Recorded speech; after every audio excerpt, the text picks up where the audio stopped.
Hey guys, so in this video we're going to learn about implicit differentiation, techniques and implicit differentiation, saan siya pag-atake. Okay? Nag-prepare kog tulo ka examples, ato ni siyang i-solve, and then later on, mag-solve taog ka ng classic example sa related rates problem. Pag related rates, ang ginagamit na implicit differentiation. Okay, let's start with number 1. So, ang importante kung mag-solve ka o kanang mag-differentiate ka gamit ang implicit differentiation, ang imuha lagi yung demandan is every time mag-differentiate ka with respect to x, tapos ang variable nga imong gina-differentiate kay y, always gina siya times dy over dx. So y lang na siya. Kung sa x wala na kay x man sa with respect to x man ka. Pero kung y ganin na, always gina na siya dy dx na naka-multiply. Sige, example number 1. So derivative sa left equals derivative sa right. Meaning kuhaon mo ang derivative ani with respect to x sa left hand side, same pod sa right para equal gyapon sila. Okay, so sa derivative sa x squared, 2x, right? 2x plus derivative sa y squared, that is 2y. Pero again, every time mag-differentiate ka o y variable with respect to x, naging na siya ay dy over dx tapad. Naka-multiply na siya pero may. Ang reason ani is actually chain rule ang atong gigamit kay umanta kabaloon sa ng y function of x ng y. Umanta kabaloon sa dun ng y. So mo ang derivative sa outside, mo ang derivative sa outside, tapos kanimo ang derivative sa inside. Okay?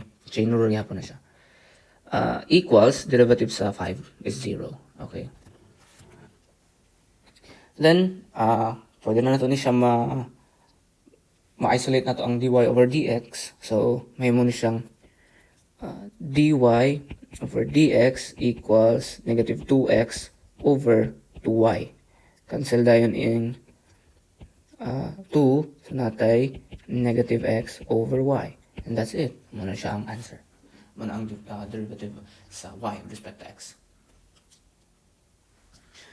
Okay, number 2.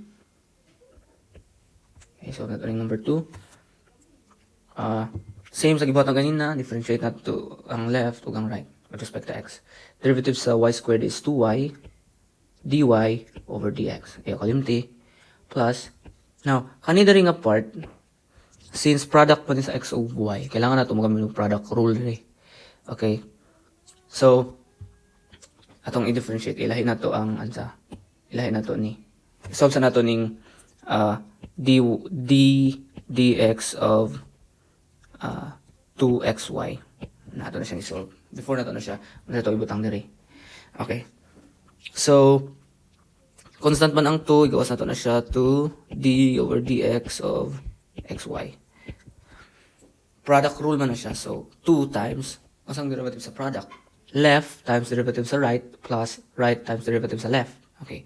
So, ang left na to is x times derivative sa right. Derivative sa y is 1 times dy over dx. Plus, right, tapos ang derivative sa x, with respect to x kay 1 man na siya. So, siya 1.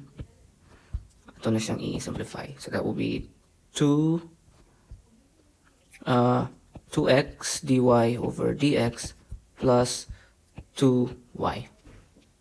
So, muna na siya karon ang atong isulat diri. So, that will be erase na ako niyo. That will be 2x dy over dx plus 2y. Muna siyang derivative aning kanina diri. Then, derivative sa x squared with respect to x is just 2x. So, plus 2x equals 0 lang yapon. Okay. Then, atong i-grupo ka ng may mga dy over dx. So, may mo na siyang 2y plus 2x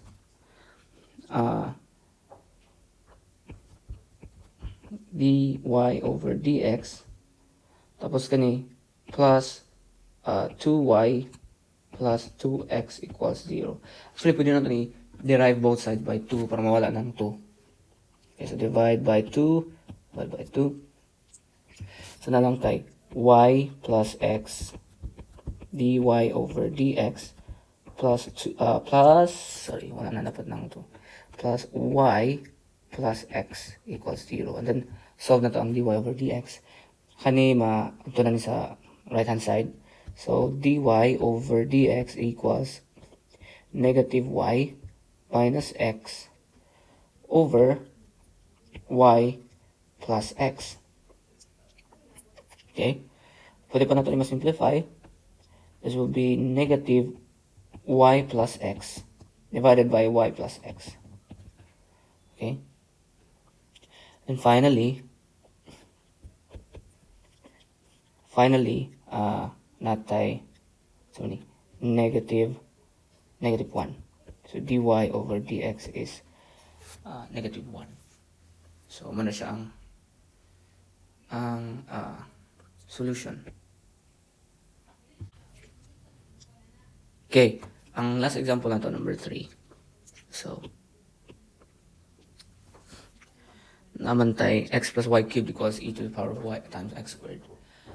So differentiate na to with respect to x both sides. Derivative sa x with respect to x is 1. So 1 plus is 3y squared dy over dx equals, so product rule ya po ni.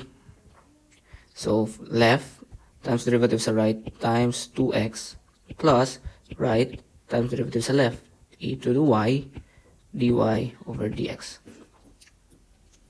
Ipang-group na to ng mga na dy. So 3y squared dy over dx minus x squared e to the power of y dy over dx tapos equals e to the y times 2x minus 1.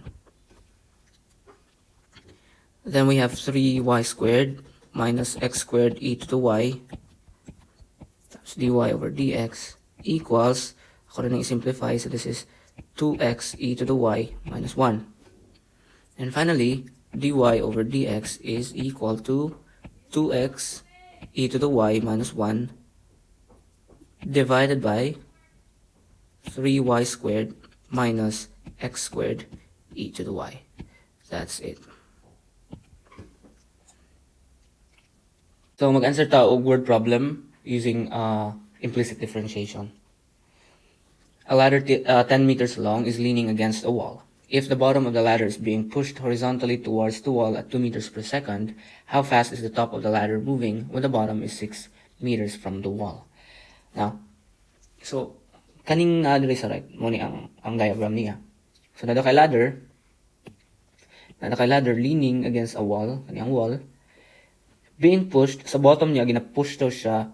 Ang rate sa pag-push is 2 meters per second, meaning kaning x mag-change ni siya 2 meters per second. Pero since push man na pasulod, so ang x mo gamay na siya.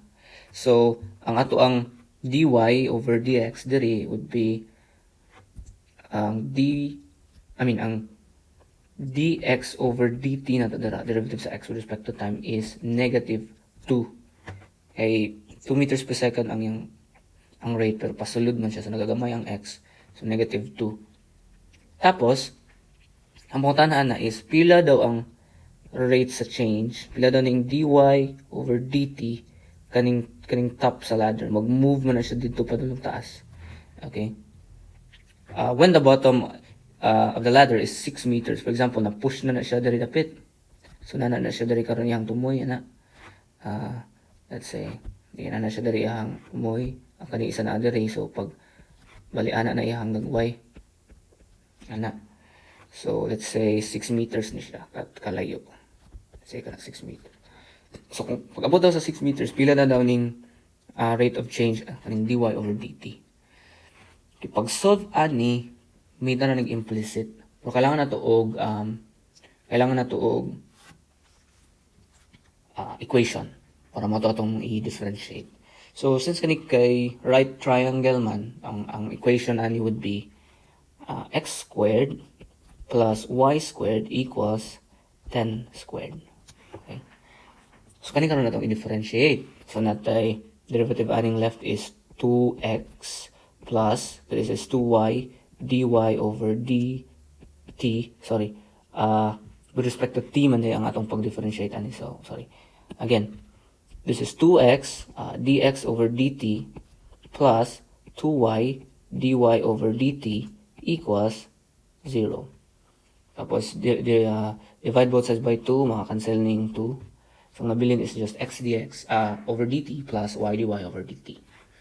Ang x, given man ng x 6 meters, ang dx over dt kay negative 2. Ang y na lang ang wala gihatag. Kay kaning dy over dt mo man ang atuang kanang pangitaon. So kaning y wala gihatag. So dapat makabalutaan ni para ma-solve nato ning dy over dt. So pag solve ana, ato lang na siyang i-substitute diri sa formula. So bali ang x na to ana is 6 man siya. So 6 squared plus y squared equals 10 squared. So this is 36 plus y squared equals 100. So therefore y squared is 64. So that means y is 8. Actually y is plus minus 8 pero positive lang ang atong kaon. Kaya naman na length. Okay, so y is 8. So kompleto na. Ato lang itong substitute diri. Ang x na to is 6. So 6 times dx over dt na to negative 2 plus ang y na to dira is 8. Na-solve na to kaganina. Tapos dy over dt equals 0. Padayon na to diri itong solution. So 6 times negative 2 is negative 12 plus 8 dy over dt equals 0. Then some algebraic manipulation, then we arrive at dy over dt is 12 over 8, which is equal to 3 over 2. In decimals, that's 1.5 meters per second. Okay? And that agrees with the answer right here. Okay? So nga na mag-solve og related rates. Kailangan lang nimo og formula para naka-solve. Kaya bisig na kaaning mga given, kung wala kay formula, then wala ka maka-solve. Okay? So that's it. See you in the next video.